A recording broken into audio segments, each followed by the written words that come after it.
powerful signal. Now, turning to the Queen's speech tomorrow, we have new rights for carers. That's right.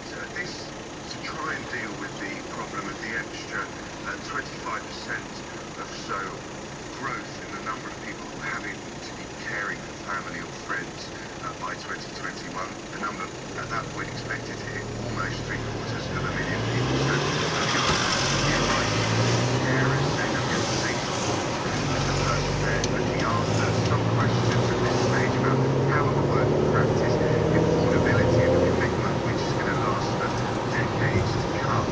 Some of that detail unlikely to emerge in the Queen's speech itself, but I think the government will be spelling that out over time. The Cabinet recently stated it will invest £7 to 600 new homes and London £270 million for community sites. Closed in 2003 after 71 years as a Greyhound track. Richard Blakeway is Deputy Mayor for Housing, Land and Property and joins me now. Good morning to you. Morning. First question is, how many jobs? Well, we calculated about 2 jobs for every home, so this means over 1,000 jobs in construction of this site over the next few years, which is fantastic news. It will feed part of the massive redevelopment of that area, as well as creating over 500 homes, say nearly 600 homes, 589 homes for hard-working London. And you're billing this as very much affordable homes, some of them for rent as well. Yeah, that's correct. So about a third of the homes are classified as affordable homes. Some of those will be to buy on financial terms, which mean they're more affordable now. Some of them will be to rent at below market rates. And the rest of the homes will be market homes. And I think the critical thing for London is that with its growing population, with its existing needs, housing needs, we need to develop more housing. This has the additional benefit of developing what was a derelict site for a decade, and it's part of a wider programme the Mayor's doing, which is to release swathes of public land across London, boost housing construction and create commercial space for the London economy. Richard Blakeway, Deputy Mayor, thank you. The Queen is to miss the Commonwealth Heads of Government meeting later this year. For the first time since 1973, it's reported Prince Charles will instead attend. More on this story in just a moment. There's been a big rise in the number of people surviving heart attacks over the last 4 decades. The British Heart Foundation says 70% of women and 68% of men in England survived attacks, compared with as many as 2/3 dying in the 1970s. And English Heritage is to pay for school trips for schools that can't afford it. It'll lay on 7,500 coaches and admission to their sites will be free. It means 30,000 children will get the chance to see sites like Hadrian's Wall and the site of the Battle of Hastings. Most families won't gain anything from the government's new universal credit, according to a new report. It's claimed 9 out of 10 families will gain nothing from the new single payment, already being trialled in parts of the UK. Nicola Smith is Head of Economics and Social Affairs for the TUC, which has produced this report. Good morning to you. Good morning. So why will nothing be gained?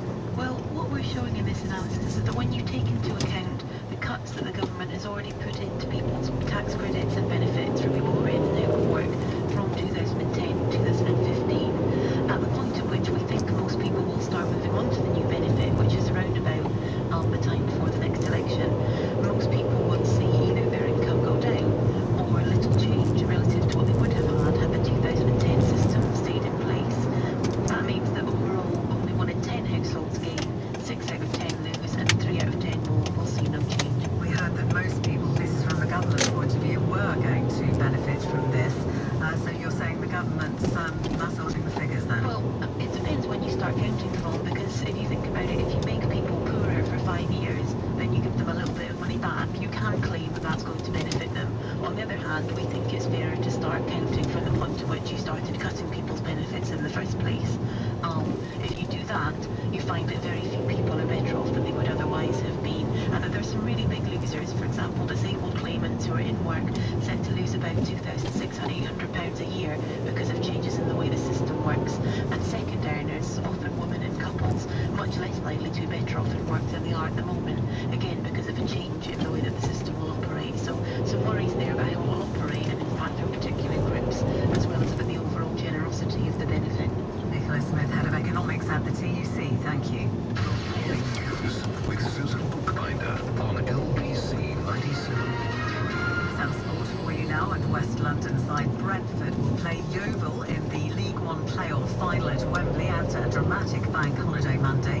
The Bees beat Swindon 5-4 on penalties after it finished 4-4 on aggregate. Brentford missed out on automatic promotion on the final day of the season, and manager Uwe Rosler says his players need to remember there's still work to do. We've been there before, we celebrated too early, and we have to make sure that we always stay in focus and always focus until the final whistle and the final ball is played, and then we can celebrate it.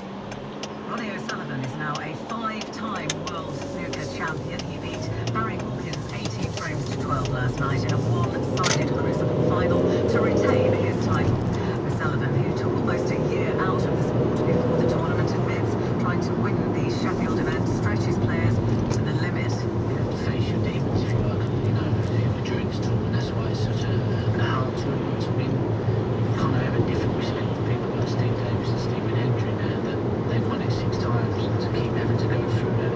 And Team Sky's Sir Bradley Wiggins remains in place at the Giro d'Italia going into the 4th stage. The riders will head out on a 153-mile race from Policastro to Cerro San Bruno. Italian Luca Paolini has the leader's pink jersey after his victory in yesterday's Stage 3. A look at today's inside pages for you. The Guardian: Germany adds to Eurozone recession woe. The Eurozone's private sector shrank for the 15th consecutive month in April, suggesting the single currency area will fall deeper into recession. In the Financial Times, Facebook to turn on video ads. Facebook is set to launch video advertising in its new feed in July as it seeks new revenue streams to bolster its share price after its lackluster stock market listing last year. In The Independent, women still find it hard to smash the glass ceiling. Ambitions big, a chief executive in us. Forget it if you're female. The average chief executive of a leading British company remains a 53-year-old male with a background in finance, according to the annual Robert Half CEO tracker. On our website, lbc.co.uk, Helen Mirren shouting at a group of drummers who were making too much noise outside her play in the West End at the weekend. That's our most read story. You've been listening to the Morning News with me, Susan Bookbinder, here on LBC 97.3. Nick Ferrari at breakfast is next. This is LBC 97.3. I love it. I love it. I love it. Adore your floor. At Jordan's Wood Floor Warehouse in Burnyway, Croydon, you'll find over 400 beautiful wood floors and more than 50 laminates on display. And with 30,000 square meters in stock, you can see it, love it, and take it away. Solid wood flooring from $19.99 a square meter. Laminates from $6.99 a square meter. Jordan's Wood Floor Warehouse. Start your love affair at jordanwoodfloors.co.uk. At 7 o'clock on Tuesday, May the 7th, UKIP, if you want to. We're lurching to the right. The change is planned for this week's Queen's speech, but will it be enough for David Cameron and his Conservatives? A loving and high-flying London family destroyed by that speedboat tragedy. Tilford, presence of, state of, and how it was attached or otherwise, it will be a key focus of our investigation. A full report on the horror on the water. 3 young women who vanished about 10 years ago in the US have been found or in hospital after being safely discovered. I'm Lisa Berry. I've been on the news for over 10 years. I've been doing this and I've been missing for 10 years and I'm here, I'm free now. And the latest in the line of celebrity arrests, this time Jimmy Tarbuck. On FM, online and digital radio. London's biggest conversation. This is LBC 97.3. It's 7 o'clock. Good morning, I'm Susan Bookbinder. The headmaster at the Wandsworth School, attended by 8-year-old Emily Milligan, killed in a speedboat accident in Cornwall at the weekend, has described her as a popular, lively and much-loved girl. Her father, Nick Milligan, also died. died in the accident. His wife and their 3 other children are still being treated in hospital this morning after Sunday's accident in Padstow. LBC 97.3's Tom Swarbrick is outside the family home in Wandsworth. The cars are still parked on the driveway outside the Milligans' home, where bunches of flowers have also been placed. Letters written to the family are also visible. The school where Emily attended and where her father Nick was a governor is a few hundred metres down the road. Friends, neighbours and colleagues are all paying tribute to this popular family. 3 women who went missing in the US state of Ohio around 10 years ago have been found alive. Amanda Berry, Gina DeHazen and Michelle Knight vanished between 2002 and 2004, aged 16, 14 and 20 respectively. Police say they'd been tied up at a property nearby. 3 brothers have been arrested. Next door neighbour Charles Ramsey saw Amanda come out. She said, "My name is Amanda Berry. Please get me out this house." So I'm thinking, whatever. So I helped her get out the house. I ain't thinking that you really that girl that's missing. You've been gone for so long, you think you lying. And she called the police, and they came, and they took a fingerprint sample of her, blood sample, and it came back, it was her. The comedian Jimmy Tarbuck has been arrested at his home in Kingston and questioned by police as part of an historic child sex abuse inquiry. It follows a complaint about an alleged assault on a young boy in Harrogate in the late 70s. A man's in a critical condition in hospital after being attacked in Walthamstow. The 29-year-old suffered head injuries during the assault on Hale End Road just before 10:30 last night. 1 man has been arrested on suspicion of GBH. The former Chancellor, Lord Lawson, is calling for the UK to quit the European Union. Speaking to The Times, the peer says there is now a clear case for withdrawal, insisting the economic benefits would substantially outweigh the costs. LBC 97.3's political editor Tom Cheel says this could prove difficult for the Prime Minister. Potentially, it has the capability of causing the Prime Minister fresh headaches as he tries to grapple with how to deal with the threat of UKIP, which we saw from last week's local elections, and gets into the detail of trying to renegotiate that arrangement with the EU. The Queen is reportedly going to miss the Commonwealth Heads of Government meeting for the first time since 1973. It's also claimed Prince Charles will be announced as the member of the royal family to attend the meeting on her behalf in Sri Lanka later this year.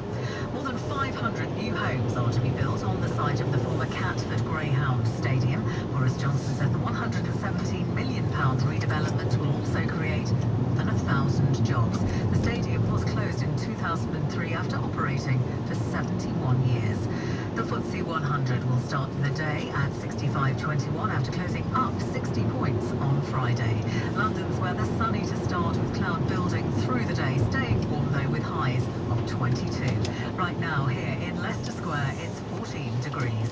LBC 97.3, it's 3 minutes past 7.